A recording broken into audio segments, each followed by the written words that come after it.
There are moments in a season when a single substitution or a single team sheet can feel larger than the 90 minutes on the clock, a small sign read as a verdict. For Vinicius Jr., that moment came when he was taken off in the 68th minute at San Sebastián, and for many viewers it looked like more than a tactical tweak, it looked like a signal. Reporters and talk show insiders say the winger is unsatisfied, a word that is simple and yet full of weight when it describes someone who used to be the heartbeat of his side. That phrase, aired on high-volume sports debate, did not appear from nowhere. It arrived after a string of decisions that have altered his daily reality, including a recent Champions League selection in which he did not start. Those events together have created a narrative, a once unquestioned starter receding from the centre of a team that is increasingly structured around Kylian Mbappé. The first thing to understand is that this is not only a football argument, it is a human one. Vinicius has built an identity on forward momentum, explosive runs, sudden direction changes, a temperament that makes defenders panic. When a player's primary currency is attacking impetus, being asked to do more defensive, more patient or more secondary work can feel like a mismatch between who he is and what the team now demands. Coaches reinvent squads for reasons that range from balance to longevity, and Xabi Alonso, newly in charge and experimenting with rotation and tactical shape, is reading the team through a different lens. That lens appears to place Mbappé at the absolute axis of the attack, with other pieces shifting around him. For a personality like Vinicius built to attack first and ask questions later, the transition is jarring. But headlines and TV soundbites only tell part of the story. There is also the match reality.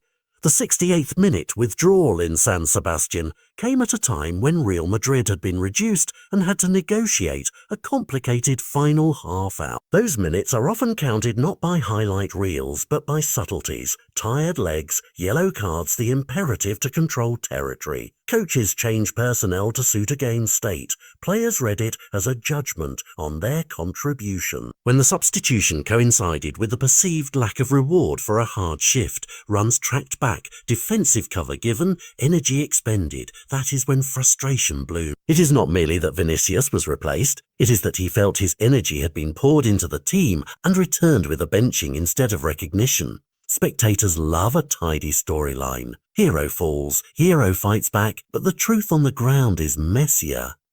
Alonso has, by all public accounts, emphasized squad depth and rotation. He has defended his choices and underlined that not every star can play every match. That approach has clear strategic merits in a calendar that punishes top clubs with fixtures, travel and expectation. Still, there is also the social currency of consistent starters, trust, rhythm, and the unspoken leadership that comes from being an automatic pick.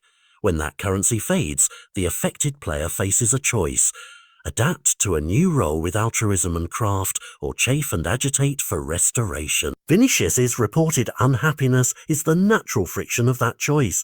What does this mean for the dressing room and the season? A superstar's discontent can become a distraction, and distractions cost points, but they can also be a source of reinvention. Football history is full of players who responded to being sidelined by sharpening their craft and returning better equipped. Others made peace with new roles and extended careers by embracing evolution. For Real Madrid, the risk is managerial. How do you maintain momentum while managing egos and expectations? For Vinícius, the personal calculus is harder. Accept a reduced status in service of a collective plan, or demand the centrality that once defined. Either path carries reputational and sporting consequences. At this crossroads, the next few selections and minutes on the pitch will tell the tale more than pundit panels. If Vinicius answers with decisive performances when called upon, the narrative can be rewritten as a temporary adaptation. If rotation continues to push him toward the bench more frequently, the story may harden into a broader question about identity, loyalty, and the balance between superstar and system. Either way, the episode highlights a truth about elite teams. Structures change, heroes are redefined, and the delicate chemistry that sustains a title bid requires more than tactical genius. It requires management of hearts as well as formations. For now, the image lingers. A player who once carried crowds now watching from the sideline at critical moments, a coach making cold, publicly visible choices, and a fan base wondering whether this is the start of a crisis or the spark of necessary change.